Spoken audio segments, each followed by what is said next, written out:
You picture the worn-out boots, the dog-eared guidebook, maybe eating street food in a bustling night market, Oh, yeah, totally. and just navigating the world on basically spare change and sheer willpower. I mean, we all secretly have that image in our heads when we think about true, authentic travel. It's the whole romanticized, sun-drenched myth of the $10 a day backpacker. We all want to believe it. Right. But let's be incredibly honest with ourselves here, because in 2026, that myth is officially dead. It really is. Yet it's so deeply embedded in our cultural psyche. Oh, We absolutely. hold on to this lingering belief that if you're just savvy enough or maybe willing to rough it a little, travel is practically free. And when it isn't, we assume we did something wrong. Yeah, that is exactly the trap. It becomes this bizarre badge of honor to spend nothing. And then you look at your credit card statement after a trip, and suddenly the romance just shatters. You get that massive sticker shock. Yeah, exactly. You're staring at the numbers thinking, am I just terrible at budgeting? So today, we're diving into Roberta Hill's essay, The Real Cost of Travel in 2026, which was published in Wander After 70. It's a fantastic piece. It really is. We're using it to find out exactly why your last vacation drained your bank account.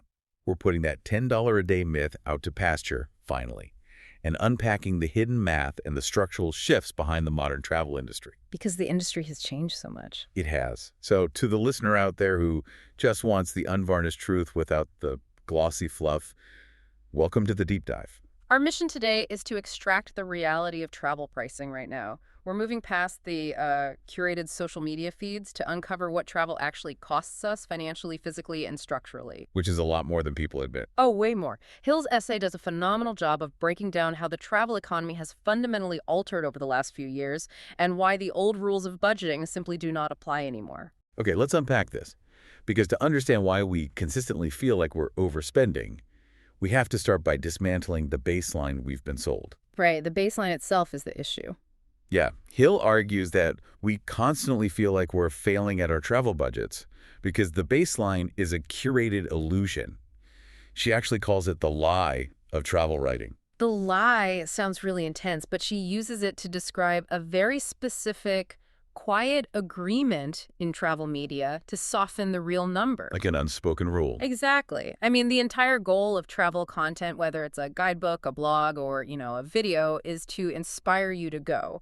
To do that, they present a version of travel that feels highly achievable. Rather than the reality that might make you just close the tab and stay home. Right. They don't want you to stay home. I've always suspected that. You read a blog post, and they're quoting flight prices from, like, that one magical Tuesday in February when a glitch happened. Yes. A price no actual human could replicate. Precisely.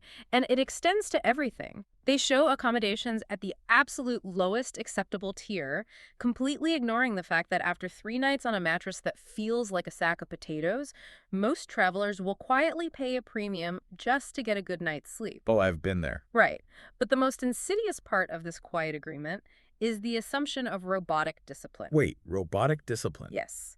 So the published daily budgets assume you will never buy a bottle of water at a tourist site. Oh, wow. They assume you'll never grab a taxi when a sudden downpour hits, and that you'll never just sit down at a slightly overpriced cafe simply because your feet hurt. Which everyone does. Exactly. It assumes a level of stamina and self-denial that just doesn't match how human beings actually behave in unfamiliar environments. Wait, so if the old baseline is a lie, what is the real number? Because Hill establishes a new, realistic baseline for travel in 2026, and she puts it at $150 US per person per day. That's the new reality. I have to admit, my initial reaction to that is a bit of sticker shock. Surely $150 a day per person is high for a basic baseline. Like, can't we still eat cheap street food and stay in a decent hostel for a fraction of that? Well, it sounds high if we're still anchored to the backpacker myth, but we need to break down how that 150 actually functions in today's economy. Okay, let's break it down. This isn't luxury at all. It's the cost of basic inclusion and sustainability. Think about it.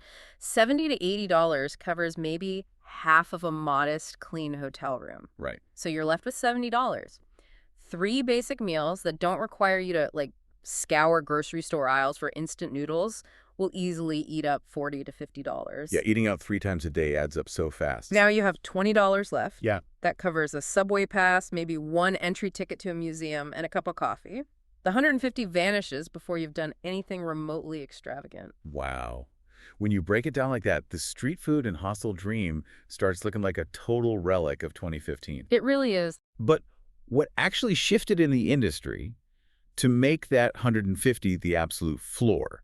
Because Hill points out that over the last 12 months, something structural has changed. It's not just regular inflation.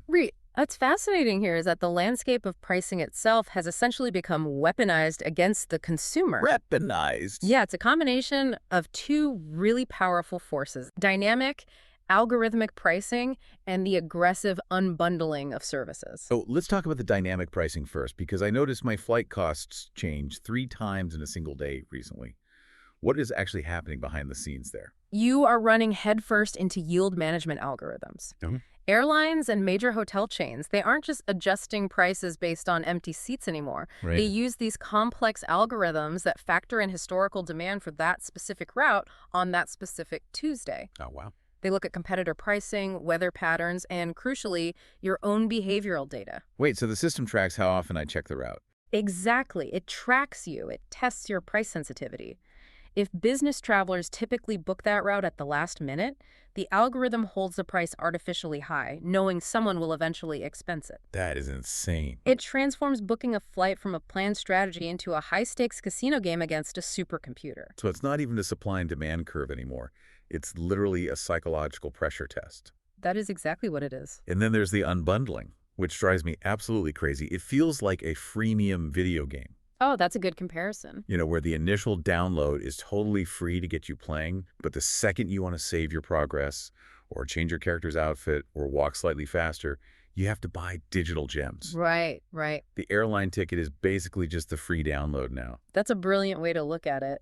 The travel industry realized that consumers are hypersensitive to the initial sticker price displayed on search engines. Because we sort by lowest price first. Always. So they stripped the product down to the theoretical concept of moving your physical body from point A to point B. It's like going to a dealership to buy a car. The sticker price says $20,000. Yeah. And you say, great, I'll take it. Yeah. The dealer smiles and says, excellent. Did you want the steering wheel with that? Yeah. Because that's a premium extra. Exactly. Oh, and seatbelts. That falls under our safety bundle, which is an additional fee. And that unbundling has reached every single corner of the trip.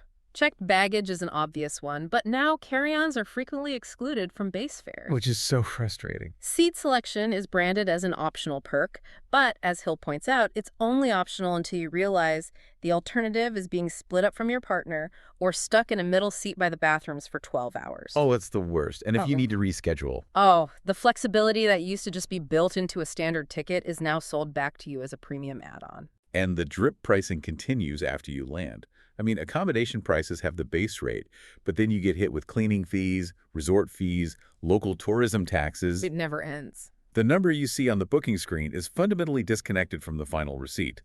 And Hill even mentions access fees for things that used to be free. Yes, timed entry tickets and reservation fees just to walk into a public plaza or view a landmark. Just to walk outside. Right. Places that were historically just part of the city fabric are now monetized, ticketed experiences. So if 150 a day just gets our foot in the door with all these base fees, how do we consistently end up spending double that by the end of the trip? Well, this is where Hill's essay looks at our own brains. Specifically, how exhaustion overrides our budget. This is a crucial pivot. We tend to talk about daily averages as if a trip is a perfectly uniform line graph. But travel isn't a spreadsheet. Right. The true cost of travel sits in repeated micro decisions made when you are completely outside your comfort zone. She calls it the friction tax. And this resonated with me so much. You just flew 9 hours. You're jet lagged. You're exhausted. You're standing at the airport with a heavy rolling suitcase. The train into the city costs $12, but it requires 3 transfers, navigating underground stairs and dragging your bag over half a mile of historic cobblestones. Oh, the cobblestones. Right. The taxi costs $60. You know you budgeted for the train, but you're exhausted, hungry, and overwhelmed. So you pay the $60. You pay the friction tax to make the discomfort go away. Exactly. And those friction taxes compound.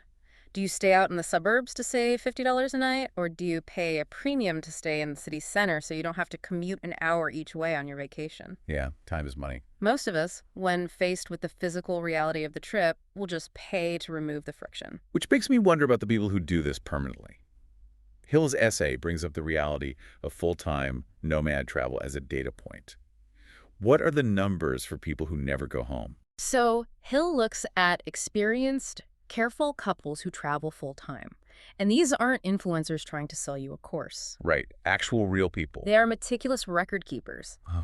In 2025, that slow, deliberate, highly optimized travel cost them around $60,000 after tax.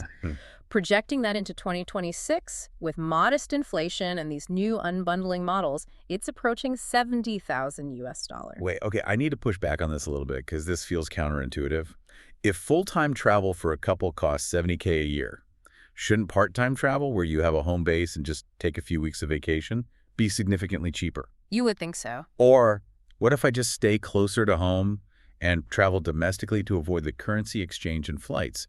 Surely the math works out better if you're keeping it simple. If we connect this to the bigger picture, it actually works in the exact opposite way. Really? Yeah. Wanting both a home base and the ability to travel is structurally the least efficient way to live. How so? When you travel full-time, you optimize for one mode of existence. You negotiate monthly rent on an Airbnb, you buy groceries, you move slowly. But when you want a home to return to and the freedom to leave it, you are essentially funding two lives simultaneously. Oh, man. I never really thought about the empty apartment that way. The mortgage, the utilities, the insurance, none of that pauses when you get on a plane. Nope, it keeps ticking. You're paying for the bed you're sleeping in at the hotel and the bed that's gathering dust back home. That's what we call the home base premium. And as for staying domestic, Hill dismantles that assumption too. She does. She uses the example of traveling within her home country of Canada. Yes, you eliminate the massive upfront cost of a long-haul international flight. Which is nice. But the daily costs, the hotels, the meals out, the local transit, the taxes, those remain surprisingly similar, if not identical, to traveling abroad. Wow. You just trade a high upfront flight cost with lower daily expenses for a low upfront flight cost with massive daily expenses. The house always wins. So the structural math is basically stacked against the part-time traveler. Now, to really see how these hidden costs manifest, we should look at how this plays out in supposedly all-inclusive models. Hill uses cruising as a prime example, which is fascinating. It is, because for larger trips, Hill notes that her personal baseline isn't that $150. Right. It's actually $300 US per person per day. Here's where it gets really interesting. Because at first glance, a cruise seems like the ultimate hack to beat dynamic pricing. You pay one fare, and your cabin, your meals, your entertainment, and your transportation between ports are all wrapped up in one neat, predictable package. It's very appealing. It feels financially impenetrable. It provides the illusion of total budget control. But there's a massive structural blind spot in that neat package, and that is the airfare. Right. The cruise departs from Miami or Rome. You still have to get there. And that airfare sits completely outside the tidy cruise budget. Hill estimates, by looking honestly at her own historical data, that airfare accounts for roughly 25% of the total trip cost. 25%. Think about the magnitude of that. A full quarter of the budget for your all-inclusive vacation is completely unbundled and entirely subject to the wild swings of the yield management algorithms we discussed earlier. So that $300 a day isn't just the shiny cruise fare. It's the long-haul flight. It's the pre-cruise hotel. Because with today's airline reliability, you can't risk flying in on the day the ship departs. Absolutely not. It's the transfers from the airport to the port, the onboard internet packages that aren't included, the specialty dining. It's just an endless stream of drip pricing. And we haven't even touched on the physical budget yet, which is arguably more restrictive than the financial one. The physical toll of travel. This is the part literally no one puts on their spreadsheet, but it dictates almost every expensive decision we make. Hill makes a very poignant observation about this, especially looking ahead to 2028 as we all age. Yeah. The ultimate limiter isn't always money, it's tolerance. Tolerance for discomfort. Yes. Yeah. The tolerance for long-haul flights drops. The recovery time after a red-eye stretches from a few hours to a couple of days. Arriving completely drained isn't just an inconvenience anymore. It becomes a massive liability that threatens to ruin the trip you've invested heavily in. So you start compensating, and compensating costs money. You book the direct flight, even if it's $400 more, because the cheaper option with 3 layovers will physically wreck you. Exactly. You add buffer days at the beginning and end of the itinerary just to recover, which means you're suddenly paying for 3 extra nights of hotel and food just to manage your energy levels. You are buying your own physical comfort. Paying for convenience isn't a luxury in this context. It's a defensive strategy to protect the core experience of the trip. That makes so much sense. And every single one of those defensive decisions, quietly, inevitably, reinforces that higher daily baseline. Wanting to be comfortable and rested while holding on to a home base simply means the math will never look ruthlessly efficient. So what does this all mean? We started this deep dive trying to uncover why our vacation budgets always feel like they're failing. And the truth is, the systems of travel have evolved to extract more money through algorithms and unbundling. Yeah, they really have. While our physical limits demand, we pay the friction tax just to enjoy ourselves. Travel costs more, but ultimately what it costs us is choices. It all comes down to trade-offs. It's about what you're willing to simplify in one area of your life to expand another. It's about taking resources from your future to experience something in the present. That's a great way to put it. It forces you to look at how you want to travel and ask if it genuinely fits the reality of the life and the body you have today. This raises an important question, though, because the takeaway here shouldn't be discouragement. This is actually an incredibly empowering reality to accept. Empowering. By realizing everything is vastly more expensive. Empowering because pretending the math is simple is the root of all the frustration. Oh, I see. When you try to force the complex reality of 2026 into the $10 a day mythology, you guarantee you'll feel like a failure. But honest math allows for honest, sustainable choices. Right. When you clearly see the structural costs, the algorithms, the unbundling, the home-based premium, you can stop punishing yourself for failing to meet an impossible standard. That is a massive relief, honestly. If you acknowledge the friction tax exists, it stings a lot less when you have to pay it. But before we wrap up, there's one final angle to this that builds on Hill's mention of the cost of getting it wrong. The stress of mistakes. Exactly. The sting of a misconnection or a non-refundable booking made in haste because an algorithm pushed the price up. Now, I want to pose this directly to you listening right now. It's the hidden layer of the modern travel experience. Think about the mental weight of all this. The anxiety of perfectly timing dynamic pricing, tracking historical data, comparing 50 different tabs, fearing a non-refundable mistake. It's exhausting. If that labor has become a distinct cost in itself, at what point does the psychological stress of planning the trip actively erode the value of the destination? Are we paying an emotional tax to these booking algorithms that we haven't even figured out how to put on the spreadsheet yet? It's a profound thought. The sheer labor of organizing the trip has essentially morphed into a part-time job in risk management. It really has. So the next time you find yourself stressed because your carefully planned budget is starting to creep up, give yourself some grace. You aren't failing at travel. You are just navigating a system that is fundamentally structurally changed. Be kind to yourself out there. Keep questioning the consensus. Keep looking closely at the mechanisms behind your numbers. And most importantly, let go of the mythical backpacker who supposedly saw the world on $10 a day. He doesn't exist anymore. Chances are he was exhausted, his back hurt, and he was secretly miserable anyway. Thank you so much for joining us on this deep dive. We wish you safe and honestly budgeted travels out there.